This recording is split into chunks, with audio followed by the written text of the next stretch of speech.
Hi, welcome to Timber and Beam Workshop. I'm Jerry Stringer. My partner Ron Phillips is on the tech part right now. This is a representation of the American flag that you would use on Memorial Day. One of several variations we can do. We can also do these for law enforcement that have the thin blue line through them with a different graphic, different saying. We also do them for the fire department if you'd like. If you like what you're seeing, please like us below. Subscribe to us so you see all the videos we have, and share to your friends so they can come on board as well.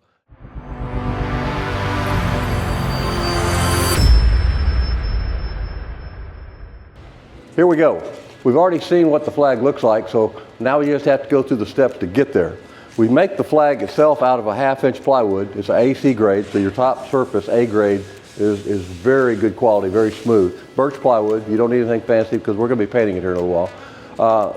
The dimensions of this flag that I make, you can make any size you need to, but the ratio that I make is 11.5 inches tall by 22 inches long.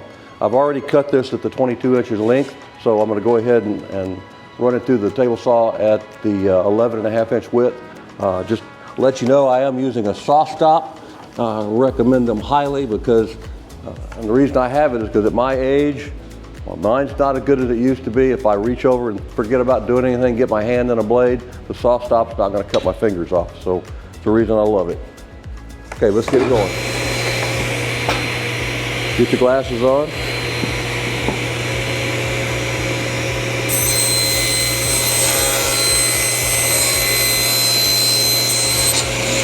Go all the way through that saw. You don't do anything until that saw stops, because you can still get your fingers into it. That's a safety deal from way back. So now we have, this is going to be the size of our flag. I need to round the edges off a little bit. I've got a router table with a 1/8 inch round over bit. We're going to walk over to the table and take care of it there.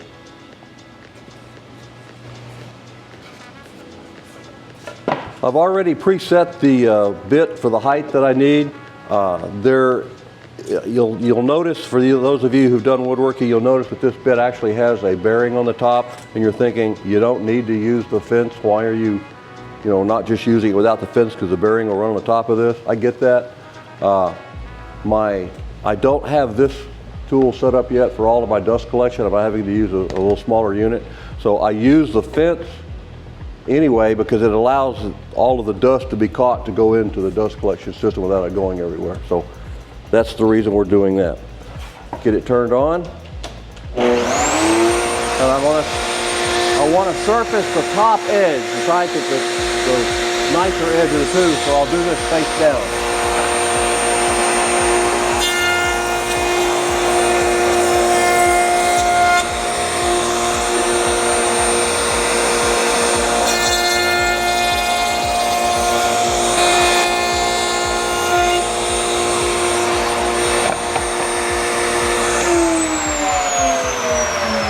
Minimal dust, that's why I use the fence. Now I need to do some sanding on it to get the smoothest surface I can, kind of sand the edges up a little bit and get ready for the next step. Okay, I do my sanding over here on my main workbench. I want to show you that this is the type of sander I use. It's a finish sander. You'll see a lot of folks that'll use the orbital round sander, and those are great for taking off a lot of material. This top surface we're going to sand is very, very thin, and if you're not careful, you'll go through this into the layer below. So I want to use a sander that's not as aggressive. That's why I'm using this, and I'm using 220 grit paper, which is a pretty fine paper to start with. It's relatively fine already, but since we're going to be putting some sealer on it and some paint, I want it to look really sharp. Dust collection, move this over here so it'll get into my system. This doesn't take long, and you'll see me do the top surface and the edges, and I'll go ahead and hit the round over as well, and we'll go from there. Turning on the big system, so it's going to get a little noisy.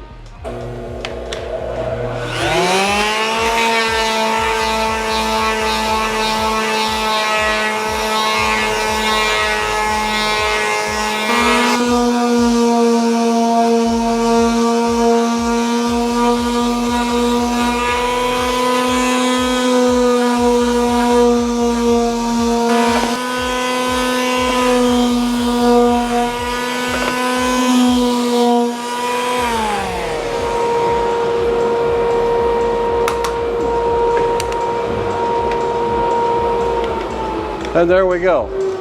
Didn't take long to sand it at all. If you recall, I did the front surface. Right now it's slicker than a baby's butt. Did the edges because I wanted a nice finish on it when the paint goes on it.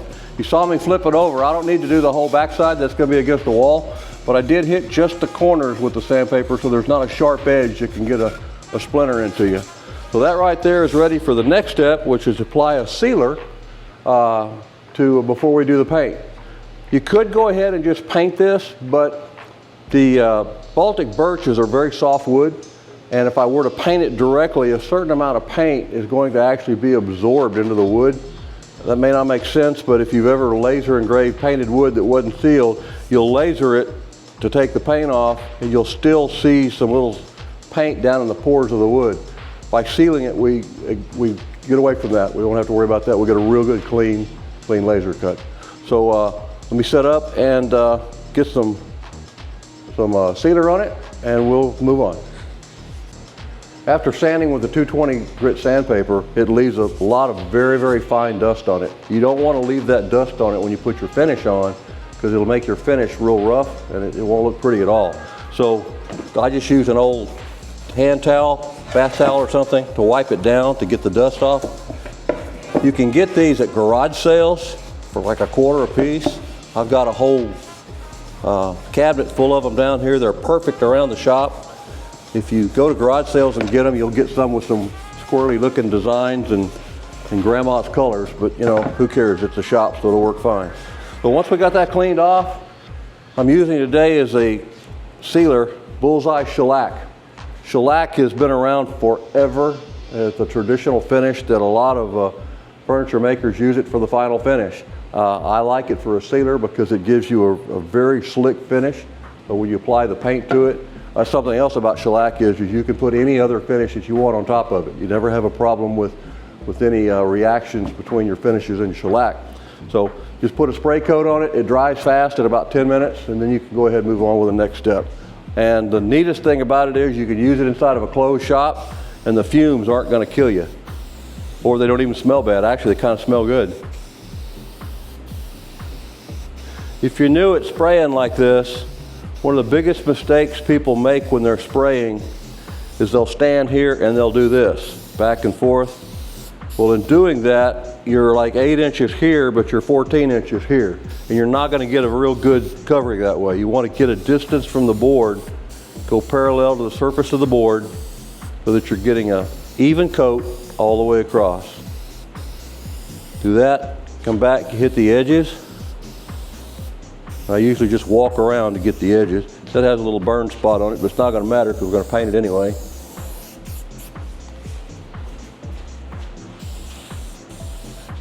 And then it's already started drying. I can see it. So while I'm here, I'm going to go ahead and put a second coat on it. You don't want to put too much on because remember, you're going to come in with a laser here in a little bit and laser this off. So the more you put on, that's just that much more you have to take off later. Ron tells me I'm supposed to be looking at the camera, but that's hard to do while you're doing this. Besides, with my face for radio, I don't need to be looking at the camera anymore. There we go. Let that dry for a while and we'll be good for the next step. Okay, our sealer's dry. Time to put the final coat of paint. We may put 2 coats, but I mean the final step is putting the paint on. And then we get to do the fun stuff. The paint that I use, I like satin black. You could probably get away, it would still look good, your final product would still look good with matte. I don't know that gloss would look very well. To me, it would kind of give it a kind of a cheapy look. But anyway, I go with satin, that's my favorite one. This is Rust-Oleum 2X, double coverage. It's just a matter of just getting it from the can to the board. Had a little air in it. Get the edges. Same technique that I showed you a few minutes ago. We're staying parallel to the board. Don't try to put a heavy coat on. Just, you want enough to change the color, let it dry and then come back and put another coat. It'll look a lot better. You won't have any runs. Won't be any paint standing. It's gonna take a lot longer to dry. Get the edges. What a bad shot, wasn't it? Almost like I've done this before. Okay, we'll let that dry for a few minutes and I'll probably hit it again with another coat, and then we're off to the laser.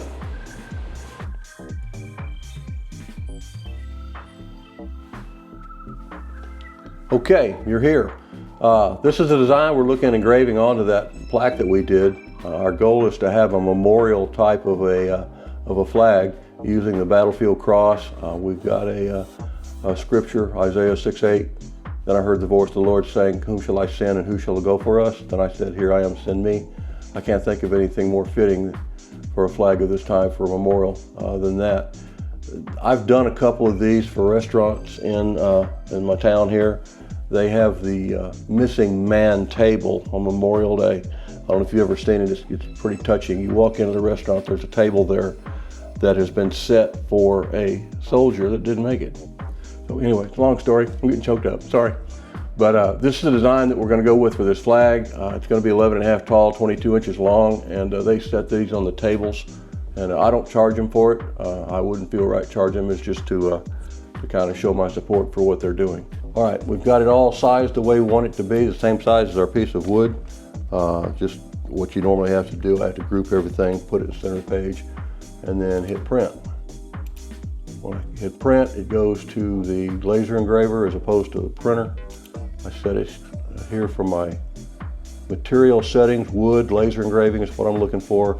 We're looking at 75 power on an 80-watt laser, 60% speed, and 1,000 pulses per inch. So it's gonna be pretty hot. You don't want to stick your finger under it. So we send that to the... Okay, I'm over in the Trotec Job Control program, which is actually showing me what the laser looks like, looking down on it. There's our file. I drag it over, put it up in the upper left-hand corner. That tells me it's exactly where the board's going to be. Check my update. It's going to take 32 minutes of laser time. So it's going to be a little while to get this done, but it's going to look pretty when we get done. Okay, let me go to the laser and set up the board.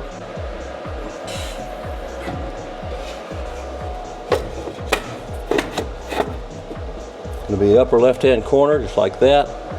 Now I have to focus it.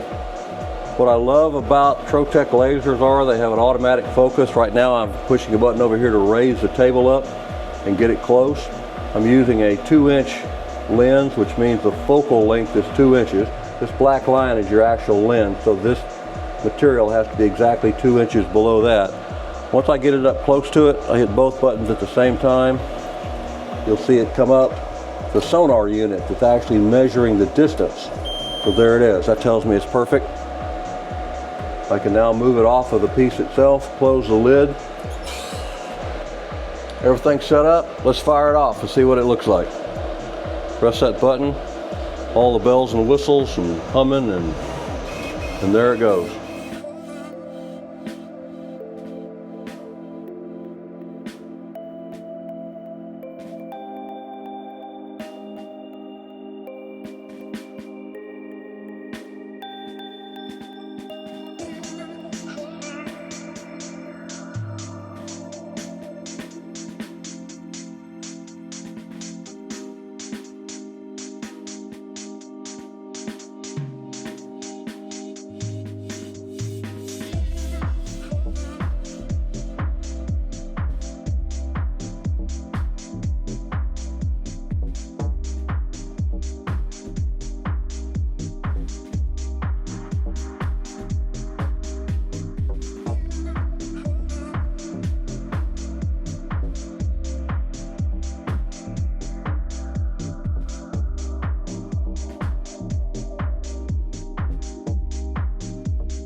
So here we are at the final stages of this project.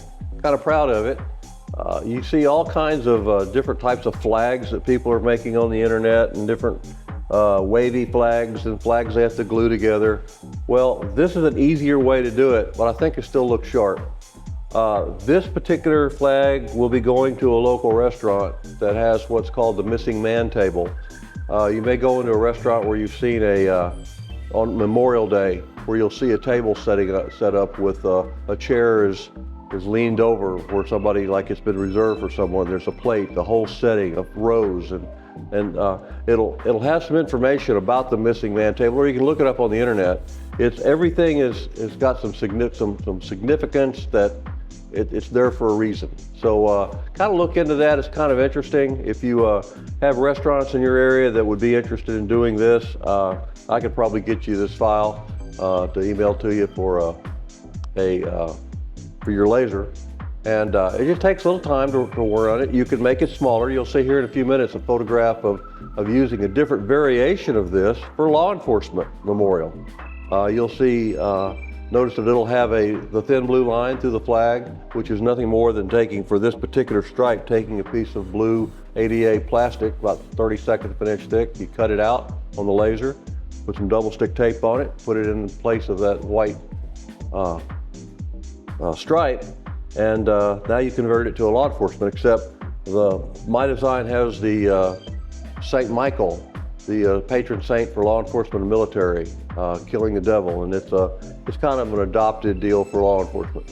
So you could also do this if you wanted to do one for a fire department, putting a red stripe down it and have a fire department on it. So you're limited by your imagination is what you can use this for. It's an easy project to do, not a lot of woodworking, really not a lot of lasering, because once you get your file done, you're just sitting back while it runs. And I do run it twice. The first time when you run it, you would notice that it had a little bit of soot and stuff in the white stripes. You just go back and kick your speed up a little bit, your power down. It'll take that off and leave it with this. There you go. Would appreciate it if you'd subscribe below, like this, and it lets us know what direction we're going and to do what we need to do. We got a lot of projects coming up, and this was just one of them. We hope you enjoy it.